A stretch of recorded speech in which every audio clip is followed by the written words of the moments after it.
పది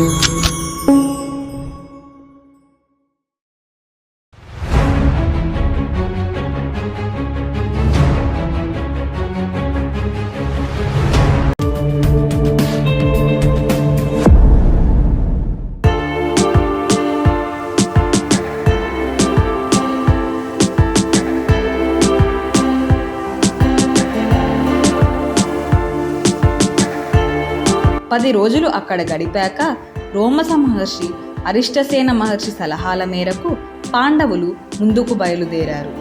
హిమాలయ మహారణ్యాలలో భీముడు ఒకరోజు వేటకు వెళ్ళి తిరుగుతూ ఉండగా హఠాత్తుగా ఒక కొండ చిలువను చూశాడు. తనకేమైనది తెలుసుకునేలోపే అది భీముణ్ణి పట్టుకుని చుట్టేసింది. ఆ మహాసర్పం అతన్ని చుట్టుకోగానే అతడు సర్వశక్తులు కోల్పోయాడు. అంత మహాబలం ఆ కొండ చిలువకు ఎలా వచ్చిందోనని ఆశ్చర్యపోతూ, నువ్వెవరు? నేను భీముణ్ణి, 1000 ఏనుగుల బలం కలవాడిని. అలాంటి నన్ను ఎలా పట్టుకోగలిగావు అని అడిగాడు. తన పట్టును సడలించకుండా ఆ కొండ చిలువ ఇలా చెప్పింది. చాలా కాలంగా నేను ఆకలితో ఉన్నాను. నా అదృష్టం కొద్దీ నువ్వు దొరికావు. ఇక నాకదంటావా? అదొక పెద్ద ఉదంతం. నేను నహుషుడనే చక్రవర్తిని. మీ పూర్వీకులకు పూర్వుణ్ణి. ఇంద్రుడితో సమానమైన వాణ్ణి. ఐశ్వర్య మదంతో అగస్త్య మహర్షిని అవమానించాను.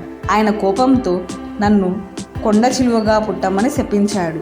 ఆయన శాపంతో ఇంద్ర పదవి కోల్పోయి కింద పడిపోతూ శాప విమోచనం ఎలా కలుగుతుందో చెప్పమన్నాను. ఆయన కరుణించి, నువ్వు భూలోకంలో చాలా కాలం ఉంటావు. ఒకనాడు నీవు అడిగే ప్రశ్నలన్నిటికీ జవాబు చెప్పే మహాత్ముణ్ణి కలుసుకుంటావు. అప్పుడు నీకు శాప విమోచనం కలుగుతుంది అన్నాడు. కొండ చిలువ రూపంలోని నహుషుడితో అప్పుడు భీముడు ఇలా అన్నాడు. నేను నిన్ను కోపగించుకోవడం లేదు. విధిని ఎవ్వరూ తప్పించుకోలేరు. నా సంగతే చూడు. మహాబలవంతుడేనైన నేను నీకు చిక్కి ఈ అవస్థకు వచ్చాను. నా చావును గురించి విచారించడం లేదు. రాజ్యం పోగొట్టుకొని ఘోరమైన ఈ కారడవుల్లో ఆకులు అలములు తింటూ నా అన్నదమ్ములు తిరుగుతున్నారు. నన్ను చూడకుండా ఎంత దుఃఖిస్తున్నారో అని విచారిస్తున్నాను. అక్కడ ధర్మరాజుకి ఎన్నో దుర్నిమిత్తాలు కనబడ్డాయి. భీముడు కనిపించకపోవడంతో అతన్ని వెతుక్కుంటూ వెళ్ళాడు. భీముడి అడుగుజాడలు చూసుకుంటూ వెళ్ళి అతన్ని ఒక కొండ చిలువ పట్టుకొని ఉండడం చూసి నిశ్చేష్టుడయ్యాడు ధర్మరాజు. తమ్ముడు, ఏమిటి వైపరీత్యం? ఈ పెద్ద పాము నిన్ను ఎలా పట్టుకుంది అని ప్రశ్నించి జరిగినదంతా తెలుసుకున్నాడు. అప్పుడు ధర్మరాజు, ఓ సర్పరాజా, నా తమ్ముణ్ణి విడిచిపెట్టు. నీకు కావలసినంత ఆహారం నేను సమకూర్చి పెడతాను అన్నాడు. అందుకా కొండ చిలువ, నీ తమ్ముడే నాకు ఆహారం. నువ్వు ఇక్కడి నుండి వెళ్ళిపో, లేకపోతే నిన్ను కూడా పట్టుకొని రేపటికి ఆహారంగా చేసుకుంటాను. నేను అడిగే ప్రశ్నలకు నువ్వు జవాబు చెబితే నీ తమ్ముణ్ణి విడిచిపెడతాను అన్నది.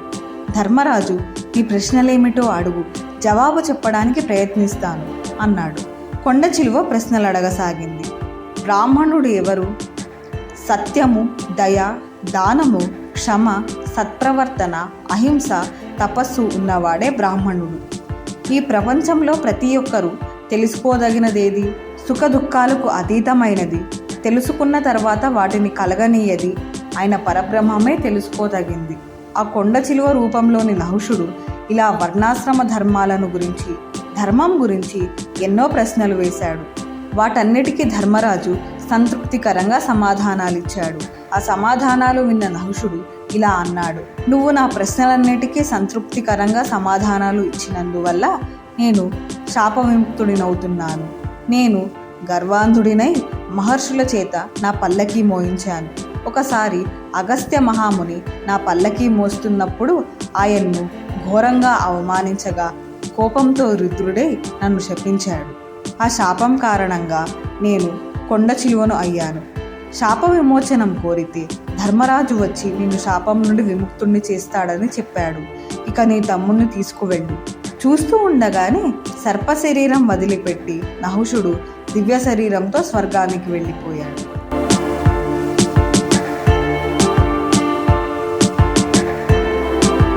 వృషపర్వుని ఆశ్రమంలో సుమారు 1 సంవత్సర కాలం గడిపి పాండవులు ద్వైతవనానికి తిరిగి వచ్చి అటు పిమ్మట కామ్యకవనానికి వెళ్ళిపోయారు.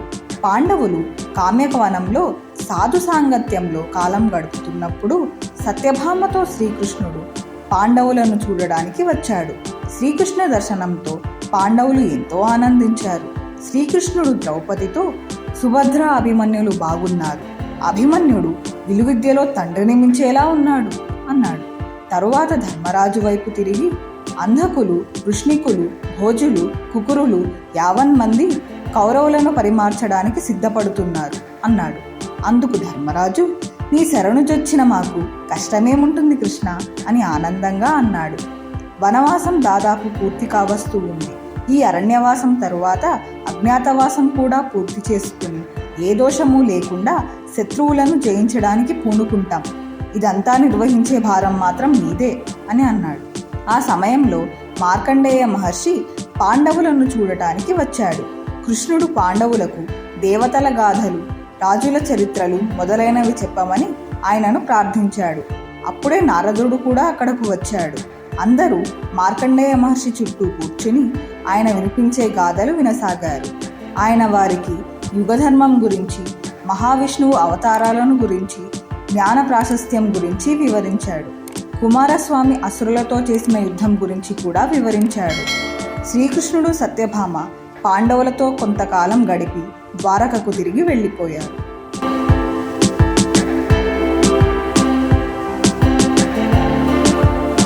అరణ్యంలో పాండవులను చూసి వచ్చిన ఒక బ్రాహ్మణుడు ఒకరోజు ధృతరాష్ట్రుని వద్దకు వచ్చాడు. పాండవుల సంక్షేమం గురించి ధృతరాష్ట్రుడు విచారించాడు.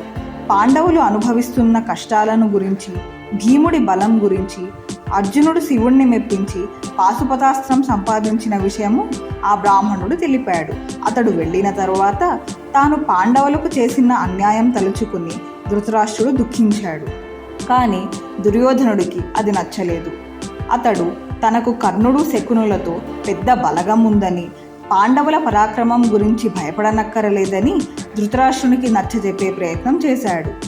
పాండవులకు కీడొనరించడానికి దుర్యోధనుడు, శకుని, దుశ్శాసనుడు మరో పన్నాగం పన్నారు. శకుని వారితో ఇలా అన్నాడు: ప్రస్తుతం పాండవులు ద్వైతవనంలోని ఒక సరోవర ప్రాంతంలో నివసిస్తున్నారు. తన శత్రువు సంపదలను, వైభవాన్ని కన్నులారా చూడడం కన్నా ఈ ప్రపంచంలో బాధాకరమైన విషయం ఇంకొకటి ఉండదు. మనం కామ్యకవనానికి ఉల్లాసయాత్ర కోసం వెళ్ళి కొన్ని రోజులు అక్కడ గడుపుదాం. స్త్రీ పరివారంతో వెళదాం. మన వైభవాన్ని, సంతోషాన్ని చూసి పాండవులు కోపంతోనూ అసూయతోనూ మండిపోతారు. ఈ మాటలకు దుర్యోధనుడు ఎంతో సంతృప్తి పొందాడు. కానీ సందేహించాడు. నువ్వన్నది యథార్థమే, కానీ నా తండ్రికి వాళ్ళంటే ఇష్టం. ఆయన అనుమతి కోసం నేను వెళ్ళను. మరో ఆలోచన చేద్దాం అన్నాడు దుర్యోధనుడు. మరునాడు ఉదయం దుర్యోధనుని వద్దకు కర్ణుడు నవ్వుముఖంతో వచ్చి ఇలా అన్నాడు: ఈ ఉపాయం ఎలా ఉందో ఆలోచించు. మన ఆవుల మంద ద్వైతవన ప్రాంతంలో మేస్తూ ఉంది. వాటిని పరిశీలించే పని మీద మనం అక్కడకు వెళదాం. దీనికి నీ తండ్రి తప్పగా సమ్మతిస్తాడు. శకుని ఈ పథకానికి ఆనందంగా సమ్మతించాడు. ఆవుల మందను తక్షణమే పరిశీలించాల్సిన ఆవశ్యకతను వివరించడానికి సామంగుడనే ఆవుల కాపరిని ధృతరాష్ట్రుని వద్దకు పంపారు. మనం పూర్తిగా ఆవుల కాపరుల మీదనే ఆధారపడకూడదు. అప్పుడప్పుడు మనం కూడా వెళ్ళి ప్రత్యక్షంగా చూసుకోవాలి. కానీ పాండవులు ఆ ప్రాంతంలోనే ఉన్నట్లు నేను అనుకుంటున్నాను అన్నాడు ధృతరాష్ట్రుడు. ఆ మాటలకు శకుని, మనం వెళ్ళేది పాండవుల గురించి కాదు, ఏ విధంగానూ వారి ఉనికికి భంగం కలిగించాం అన్నాడు. చివరికి ధృతరాష్ట్రుడు అనుమతించగా దుర్యోధనుడు పెద్ద పరివారంతో బయలుదేరాడు. అతడితో దుశ్శాసనుడు, కర్ణుడు, శకుని, వారి భార్యలతో సహా అనేక మంది స్త్రీలు, పెద్ద సైన్యం కూడా బయలుదేరింది.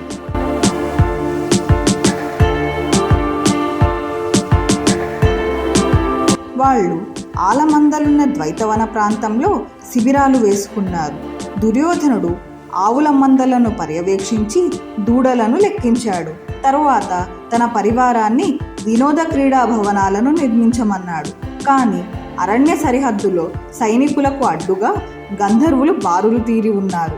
సైనికులు ఈ విషయం దుర్యోధనుడికి విన్నవించగా ఆ గంధర్వులను దుర్యోధనుడు ఎదుర్కోమన్నాడు. గంధర్వులు తమ రాజైన చిత్రసేనుడి ఆజ్ఞతో దుర్యోధనుడి సైన్యంతో యుద్ధం చేయగా దుర్యోధనుడి సైనికులు చెల్లాచెదురయ్యారు. కర్ణుడు ఒక్కడే గంధర్వుల దాటిని ఎదుర్కొని నిలిచి పోరాడాడు. వాళ్ళు కర్ణుడిని కత్తులతో, గొడ్డళ్లతో, శూలాలతో పొడిచారు. కర్ణుడి రథం కాడి పతాక ధ్వజాన్ని విరగ్గొట్టారు. కర్ణుడు ప్రాణరక్షణార్థం పారిపోయాడు. దుర్యోధనుడు కొంతసేపు యుద్ధం చేశాడు. కానీ అతడి రథం కూడా విరిగింది. నేల మీద నిలబడే యుద్ధం చేయసాగాడు. అప్పుడు చిత్రసేనుడు అతడి మీదకు దుమికి అతన్ని పట్టుకున్నాడు. పరివార సమేతంగా దుర్యోధనుడు బంధితుడయ్యాడు. కొంతమంది సైనికులు ధర్మరాజు ఉన్న ఆశ్రమానికి పరిగెత్తుకుని వెళ్ళి ధర్మరాజుతో, గంధర్వులు దుర్యోధనుడిని బంధించారు, స్త్రీలను కూడా వదిలిపెట్టలేదు, మీరు ఎలాగైనా వారిని కాపాడండి అన్నారు. ఆ మాటలు విన్న భీముడు, మంచిది, ఈ వార్త నాకు ఆనందాన్ని కలుగజేస్తుంది. మమ్మల్ని పరిహాసం చేసేందుకు దుర్యోధనుడు పన్నిన దుష్ట పథకానికి ఇది ఫలితం. మా సహాయార్థం వచ్చేందుకు ఈ ప్రపంచంలో ఒక్కడైనా ఉన్నాడని తెలుసుకోవడం జరిగింది. దురాత్ముడైన దుర్యోధనుడు తగిన ఫలితాన్నే అనుభవించాడు అన్నాడు. కానీ ధర్మరాజు భీముణ్ణి వారిస్తూ, ఇది వైషమ్యం చూపాల్సిన సమయం కాదు. వారు మన సహాయం కోరారు. వారు మన శత్రువులే అయి ఉండొచ్చు, కానీ మూడో వ్యక్తి ముందు మనం ఐకమత్యంగా ఉండాలి. గంధర్వరాజుకు మనం ఇక్కడ నివసిస్తున్న విషయం తెలిసే ఉంటుంది. మనల్ని అతడు అవమానించాడు. ఆయుధాలు ధరించి వెంటనే వెళ్ళి దుర్యోధనుని కాపాడి మన కుల గౌరవాన్ని కాపాడు అన్నాడు. వెంటనే అర్జునుడు అంగీకరించి భీముడు ఇతరులతో యుద్ధం జరిగే చోటుకు వెళ్ళాడు. దుర్యోధనుణ్ణి వెంటనే విడిచిపెట్టండి అంటూ అర్జునుడు కేక పెట్టాడు. ఆ మాటలకు గంధర్వులు నవ్వుతూ, మా రాజు చిత్రసేనుడి ఆజ్ఞలు తప్ప ఇతరుల ఆజ్ఞలను మేము పాటించం అన్నారు. వెంటనే అర్జునుడు చాలామంది గంధర్వులను హతమార్చాడు. 4 అన్నదమ్ముల రథాలను గంధర్వులు నుగ్గు చేశారు. పైకి ఎగిరిపోతున్న గంధర్వుల మీదికి పాండవులు బాణాల వర్షం కురిపించారు. చిత్రసేనుడు తమ మీద ప్రయోగించిన ఆయుధాలను అర్జునుడు తన బాణ ప్రయోగంతో నివారించాడు. అటు తరువాత చిత్రసేనుడు మాయాయుద్ధానికి దిగాడు. అతడు ఆకాశంలో అదృశ్యుడై కనిపించకుండా బాణాలు ప్రయోగించసాగాడు. ఈ చర్యకు అర్జునుడు ఏమాత్రం జంకలేదు. అతడు దివ్యాస్త్రాలు ప్రయోగించగా చివరికి చిత్రసేనుడు కిందికి దిగివచ్చి, అర్జున, నీతో నీ మిత్రుడే యుద్ధం చేస్తున్నాడు అన్నాడు. వెంటనే అర్జునుడు దివ్యాస్త్రాలను ఉపసంహరించాడు. చిత్రసేనుడు, అర్జునుడు, మిగిలిన వారు తమ తమ రథాలలో ఆసీనులై క్షేమ సమాచారాలు విచారించారు. కౌరవులను శిక్షిస్తే నీకేం లాభం? దుర్యోధనుణ్ణి ఎందుకు బంధించావు అని చిత్రసేనుణ్ణి అర్జునుడు అడిగాడు. అందుకు చిత్రసేనుడు ఇలా అన్నాడు, ఓ అర్జున, ఇక్కడికి రావటంలో దురాత్ములైన దుర్యోధనుడి, కర్ణుడి ఆంతర్యం నాకు తెలుసు. మిమ్మల్ని, ద్రౌపదిని పరిహసించడానికే వారు ఇక్కడికి వచ్చారు. ఇంద్రుడు మీకు సహాయం చేయమని నన్ను ఆజ్ఞాపించగా నేను ఇక్కడికి వచ్చాను. ఈ దురాత్ముల్ని గొలుసులతో బంధించి ఇంద్రుడి వద్దకు తీసుకెళతాను. నువ్వు నాకేదన్నా సహాయం చేయాలనుకుంటే వెంటనే దుర్యోధనుడిని బంధవిముక్తుణ్ణి చెయ్యి. ఇది నా అన్నగారి ఉత్తర్వు అన్నాడు అర్జునుడు. అప్పుడు వాళ్ళందరూ కలిసి ధర్మరాజు వద్దకు వెళ్ళారు. ధర్మరాజు దుర్యోధనాదులను విడిచిపెట్టమని చిత్రసేనుణ్ణి కోరాడు. తరువాత దుర్యోధనుణ్ణి మందలిస్తూ, మళ్ళీ ఎప్పుడూ ఇలాంటి పని చేయకు, ఆనందంగా నీ రాజధానికి తిరిగి వెళ్ళిపో అన్నాడు. అవమాన భారంతో, జీవితం మీద విరక్తితో దుర్యోధనుడు తన రాజధానికి బయలుదేరాడు. ధర్మరాజు ఉదాత్త చర్యను బ్రాహ్మణులు ప్రశంసించగా సంతోషంగా ద్వైతవనంలో కాలం గడపసాగాడు.